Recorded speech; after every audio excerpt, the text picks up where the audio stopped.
Hi guys, welcome back to my channel, Monkey Wrench. I'm Kelly, the monkey with the wrench. Today we're doing yard sale finds. Yep, went out last weekend. Don't know why. Felt like it. Saw a couple of yard sales while I was riding, and I came across these two little beauties. One is an Echo GT 200R, and it's one of the older style Echoes. It's a commercial Echo. It's not a big box store, homeowners, plasticky Echo. It's a real Echo. And the guy started it up. It ran for about 20 seconds or so. The carburetor is shot. That's for one video. And then I found this Husqvarna. This is a homeowner model, big box store. The model on this is the 128 LD. And this was a weed eater. I just happen to need an edger because I'll be cutting grass this year, so I'm looking for 2 or 3 edgers, and I had the attachment to make it an edger, so I took off the weed eater, put the edger on it because that's what I'm going to be using it for. In upcoming videos, I'm building cages for both of my zero turns so that I can mount weed eater, edger, gas can, blower, so that it's completely self-contained on both units, so that I can cut grass and not have to drive around with a truck and a trailer. But today's video is going to be on the Husqvarna, the edger, which is what it is now. Again, started it up. It ran for about 5 seconds, just long enough to know that everything was working, and died. So I'm not even going to mess with them. These things have been sitting around for the last couple of years, apparently. When we started it up for a few seconds, we sprayed a little bit of carb spray in the carburetor. That's how we know they barked. I didn't bother checking fuel lines or anything like that, which I just know that the motors are good and that the ends spun. So what we're going to do on this Husqvarna today is I got myself a new carburetor, and we are going to start by putting a new carburetor on it and any fuel lines it needs, and hopefully I'll be able to put some fuel in it and we'll be able to pull it and start it. By the way, those of you that are wondering if it's worth going to yard sales for equipment to fix, to use for yourself, something to tinker with, something to sell to make extra money, the guy wanted $10 a piece for these, and that Echo is the same style Echo weed eaters I run for myself. I have Echo and Steel. The Echo and Steel are sitting right there and need to be cleaned, but Echo still weed eaters. Those are my personal weed eaters. There's the end, the attachment for that Husqvarna. He wanted 10 bucks a piece for them, and I knew no matter what that I hate the bump head on that Echo, and they have skinnier shafts than all the rest, so I have to specifically buy a bump head that I like for that one. They're about 25 bucks, and a new carburetor is about 20 bucks. But I told him, I offered him 10 bucks for the pair, and he said yeah. So I paid 5 bucks a piece for those, if you're wondering. And the carburetor for the Husqvarna, I want to say cost me 13 or 14 bucks. So yeah, it's worth going to yard sales sometimes. All right, you'll have to pardon me. I don't have a workbench here. That's not going to stop us from doing what we need to do, right? So I took the edger end off just so it was easier to move around. We're going to start by taking off our air filter cover, getting our air filter out of there. And let me get my sockets.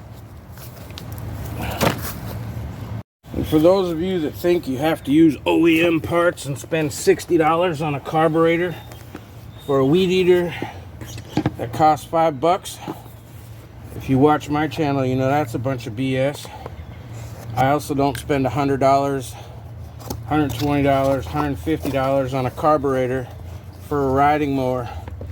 I buy the good old $12, $15 ones off Amazon. They last a whole season. And in many cases, they last multiple seasons. And I'm just not into wasting money. Frankly, it's too damn hard to come up with. I work too hard for my money to give it away on stupidity.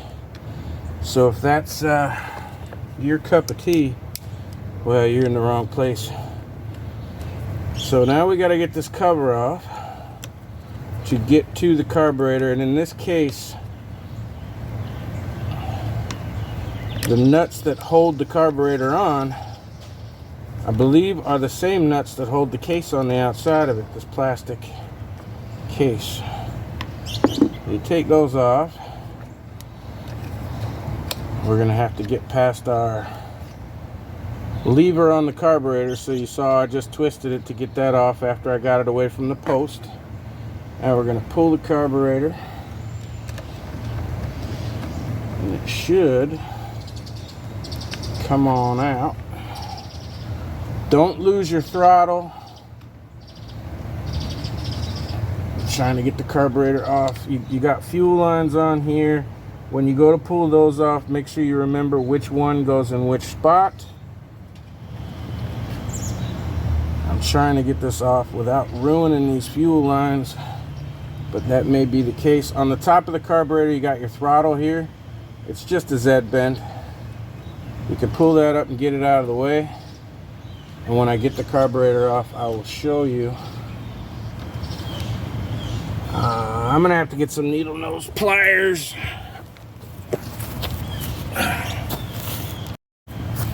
Now I will be replacing the fuel line. This particular carb kit came with fuel line. It came with filters, spark plugs, gas filters, primer balls, gaskets.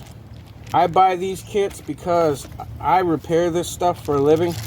So the extra gaskets and everything that they send, I use those for other people's machines. Big gasket, the carburetor itself, which matches, and this one came with an adjustment tool. So if you see them with the adjustment tools, buy that kit.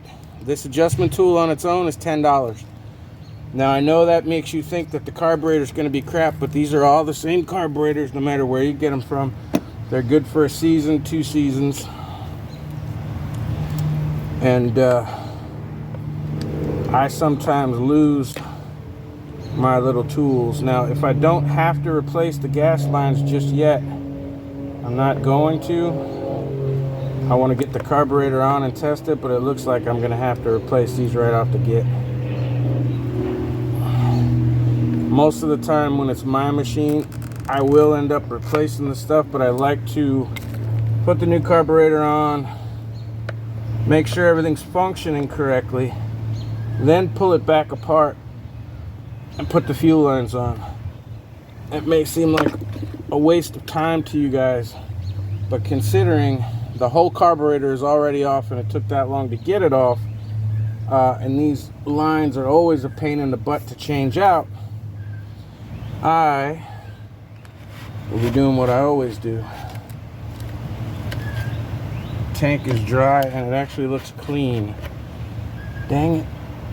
Oh, those lines aren't too bad. I'm sure they'll last a little while. So let's get the new carburetor. It goes on like that. We put the old lines back on after I'm probably going to have to put this in place first a little bit, then get the line on. And I'm sure after I test it, the sun's going to be going down shortly. So I just want to make sure this thing's going to run for 10 or 15 minutes without blowing up. And then tomorrow after work, I will most likely go ahead and pull it back apart and then replace these fuel lines. These are direct lines into the tank. I prefer the newer style with the big rubber round gasket that goes in the hole, because then you can feed the lines through and get to everything easily. These older styles, you have to pull the lines through and you have to bring them up far enough to get the fuel filter on it, and then you got to bring it back out and cut the end, and Gets to be a pain in the butt sometimes, but it's worth it. Okay.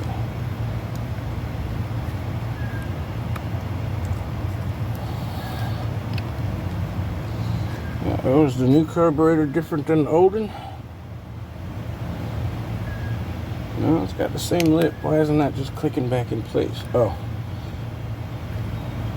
Because this little throttle piece came off of where it was supposed to be. There we go. The throttle bar fits on a post that comes out of the body there. And when you put this stuff back together, make sure that you do that. Now again, the gaskets, this back gasket is in good shape. I don't see a need to waste a new gasket. This is going to be my personal machine, and I'm going to go through it after I check and make sure it's running good for the $15 carburetor. I'm going to go through and check it. Then I'm going to pull this back off, replace the fuel lines, and then replace the gaskets. But right now,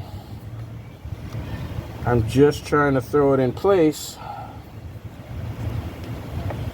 so that I can start her up. We'll twist that back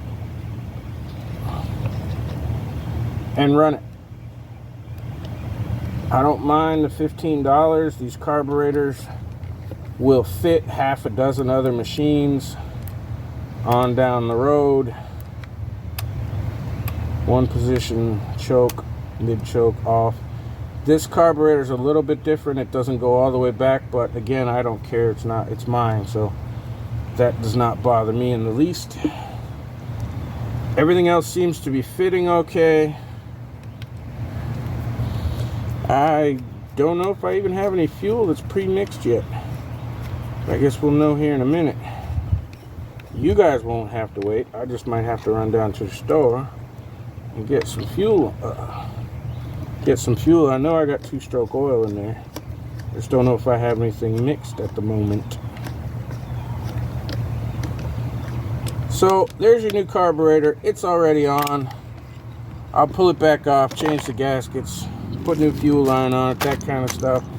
I don't tend to trust the spark plugs that come with these kits too much, but they're decent to have. You never know when you're going to need a backup. I'm not even going to worry about that right now or that, because we're not doing anything with it but making it run. Let me go find some gas and I'll be right back with you. Alright, I have a little pre-mix. I mix this myself. I collect these cans from friends and other places because they're great to carry with your lawnmower. Like me, I drive my lawnmower to cut grass. I don't take a truck or anything. So then I refill these. I don't pay $10 for, I don't even know how much this is, 32 ounces, so a quarter of a gallon. I just mix it myself.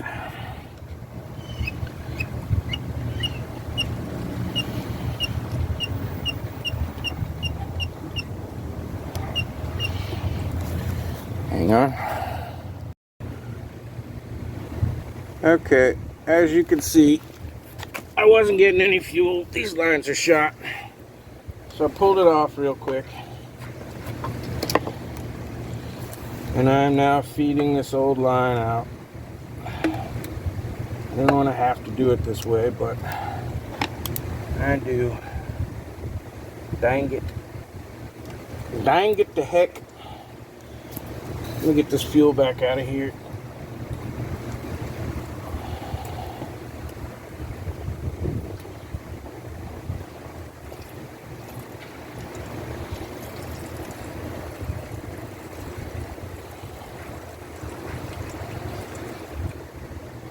Alright. We'll get that out of the way.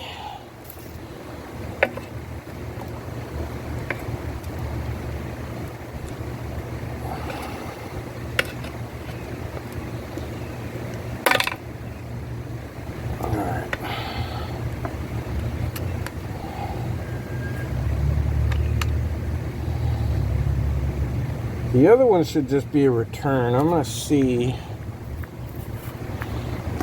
If I could just get me a line in. You know what? I'm going to go ahead and do it. The point is, and you don't need to see that, I'm not going to make you guys sit here and watch this. These lines are two different sizes. These lines seem to be the same. They give you two different sizes if you buy the kit, because they don't know which size line you're going to need for this. If you try the small one and there's too much space and it won't seal when you turn the motor, the fuel leaks out, go for the bigger one. If the hole is not big enough, just take a slightly larger drill bit than the hole that's there and make the hole bigger. It's just a plastic tank. It's not a big deal. And you can always use RTV or something along those lines to seal it up. So I'm going to go ahead and replace these fuel lines, and I'll be back to show you that it works. And it occurs to me that there are many people out there who have never replaced fuel lines. Don't exactly, maybe they understand how it works, but they're not exactly real sure of themselves. And it was exactly the case that I said. The small line fit right in the hole, but it was too small. So we're gonna go with some larger line. And I'm not even gonna go with a larger bit. I'm just gonna ream the hole a little bit, that's all. Because this almost fit. Now cut it at an angle so you have a point. You don't need to see my hand feed it through a hole. You understand that it goes into the hole. Sometimes twisting it makes it go in better. So if you see it twisting in my hand, it's not because it's got an end on it like a screw or anything. It's just because twisting it makes it go in a little bit easier. You want it to be tight.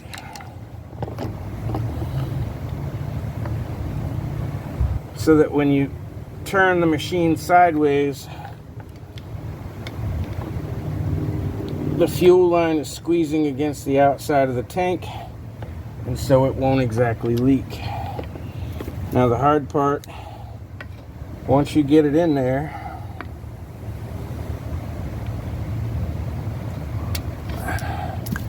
is feeding it through that really tight hole. You have to get it long enough. I can see it's working. You have to get it long enough down into the tank to go to the bottom side of the tank, and when you do that, you reach in there with something and you pull the line out the hole, and then you put your filter on and you push it back down to the bottom of the hole, and then you connect it to the carburetor. So now I've got the line in. It's through about 1 inch. It's going to take me 5 or 10 minutes to get it fed through. That's all I had to do. Just ream that hole just a tiny bit with a drill bit to give it enough space to get it in there. And with the point, when you cut your fuel line to a point, the point is thinner than the rest of the fuel line itself, so it's a good way to get it started in the hole, twist it and push. And there really is no magic way of doing it, okay? You have to work it through. It takes a while. It's a pain in the butt. Thankfully, usually your fuel line is strong enough to do the job. You can twist it and push on it. So now just twist, push, and get it done. All right.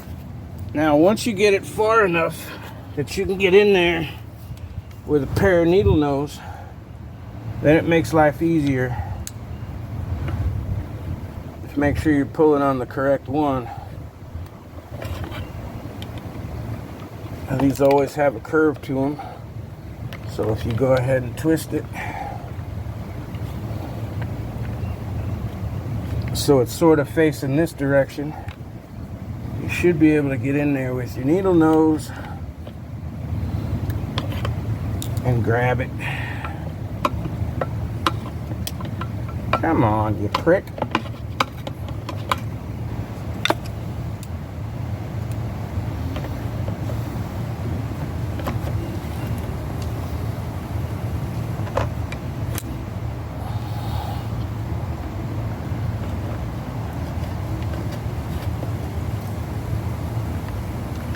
So you can kind of leverage it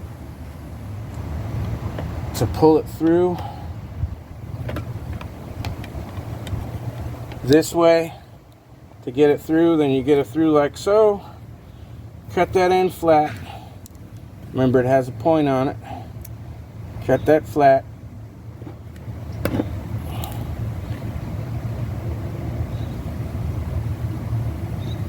What just happened?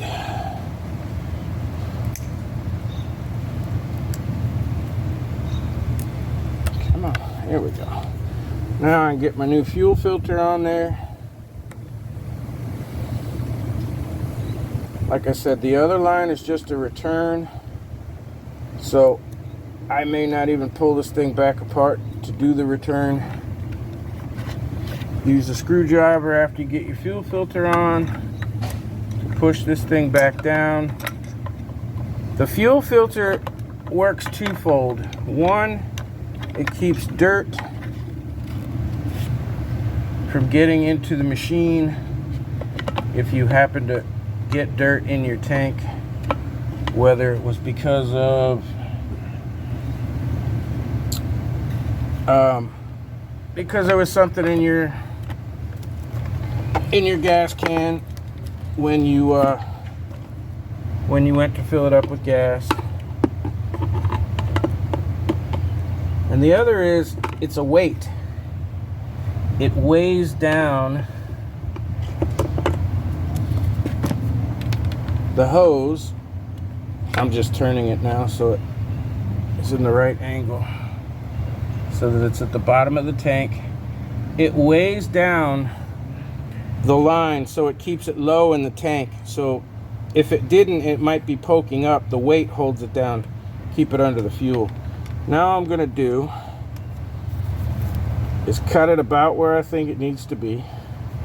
And don't worry if it's too long or if it's too short. You can always pull a little bit more back out of the tank to make it fit onto the carburetor, and there's usually room behind it. Now this gasket here, this is still in good shape. I don't see any reason to change that. This is the throttle body I was talking about. There's a little C shape or upside down J shape here that fits onto, and that holds that, and this is what your throttle goes up and over.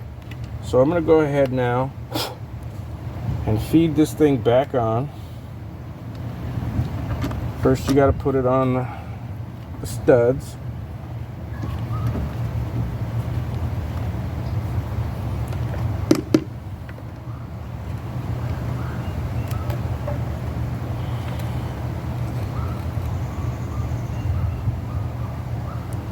Now that's the return line. Now I can put the new feed line on. I know you can't see this, but you can picture it in your head. Now I'm going to put my throttle back on, which is just the Z bend. Easy peasy.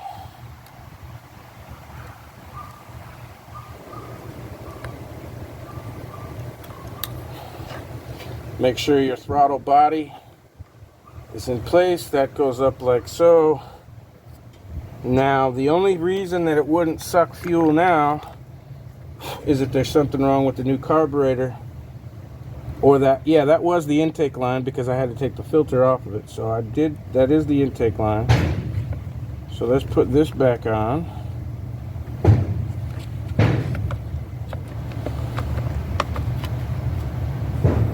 Put our nuts back on.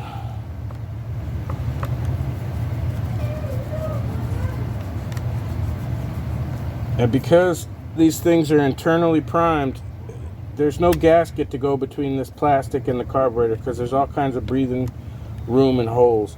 So in this case, it was just that one gasket between the carburetor and the motor, the engine, and I didn't feel the need to replace that. So let's put our fuel back in and see now if it will prime, if it will suck fuel up. There's not a lot of fuel, so it might not be even reaching the fuel. All right, the bulb is filling up, so I'm gonna pause this for a second, get a little bit more fuel, check a few things. I'll be right back. All right, moment of truth. gonna put my edger stick back on there because this is gonna be used for. Now, when you're cutting lawns for a living, I cut normal people's houses. I don't cut golf course neighborhoods and bullshit like that. What is going on here? So I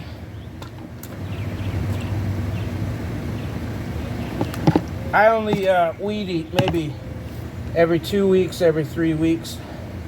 I don't weed eat every single time I visit somebody. So this will eventually become a backup weed eater, or backup edger, I mean. It won't be my primary. But again, I don't edge every single time. I only edge every other time, every third time. And in Florida, unless you're in a golf course area, most lawn services don't edge at all. They just weed eat, cut, and blow it all off. So let's see if she'll start. All the way forward is choke. Let's give it a pull, see what happens. Oh, that was good. On weed eaters, you pull it when you hear it, vroom, try to start, put it and then you put it on half choke. Hey! And you let it run for a few seconds, and you see if you can turn off the choke. If you can turn the choke to the off position, leave it run for 30 seconds or so to kind of warm up before you start revving it.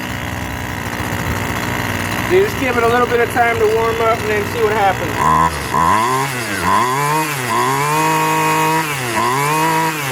Wow, I don't even have to adjust that. Let's see if the air gets